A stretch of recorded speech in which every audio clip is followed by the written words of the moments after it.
FIFA বিশ্বকাপ বাছাই পর্ব। আফ্রিকা অঞ্চল থেকে বিশ্বকাপে খেলার যোগ্যতা অর্জন করল মাত্র ৫ লাখ জনসংখ্যার দেশ কেপ ভার্দে। আফ্রিকা অঞ্চল থেকে বিশ্বকাপের টিকিট কেটেছে মোহাম্মদ সালার মিশরও। আফ্রিকা অঞ্চলের বাছাই পর্বে গ্রুপ ডি এর ফেভারিট ছিল ক্যামেরুন। গ্রুপে ছিল আঙ্গোলার মতো শক্তিশালী দল, তবে সবাইকে চমকে দিয়েছে কেপ ভার্দে, ছোট দ্বীপরাষ্ট্র, জনসংখ্যা মাত্র ৫ লাখ। দলের কোনো ফুটবলারের সুযোগ হয় না ইউরোপের বড় লিগগুলোয়, তবে উপলক্ষ তৈরিই ছিল তাদের। অপেক্ষা ছিল ঘরের মাঠে এসউইতিনিকে হারিয়ে উৎসব আয়োজনের। গ্যালারি ভরা দর্শকদের প্রথমার্ধ কেটেছে অস্থিরতা আর দুশ্চিন্তায়। প্রথম ৪৫ মিনিটে গোলের দেখা পায়নি দল, তবে দ্বিতীয়ার্ধে কেপ ভার্দের ভিন্ন রূপ। কিছুক্ষণ পরপরই গ্যালারিতে উঠল গর্জন। একে একে ৩বার এসওয়াতিনির জালে বল পাঠালো কেপ। ডি গ্রুপে সেরা হয়ে আমেরিকা বিশ্বকাপে অংশ পেল কেপ ভার্দে।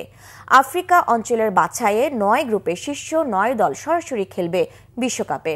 ক্যামেরুনকে বিশ্বকাপের টিকিট পেতে হলে রানার্স আপ দলগুলোর মধ্যে প্লে অফ জিতে উঠে আসতে হবে তাদের। কেপ ভার্দের মতো এরই মধ্যে ২০২৬ বিশ্বকাপের টিকিট কেটেছে মিশর, আলজেরিয়া, ঘানা ও তিউনিসিয়া। নিজেদের শেষ ম্যাচে জয় পেয়েছে মিশর। মোহাম্মদ সালার দল ১-০ গোলে হারিয়েছে গিনি বিসাউকে।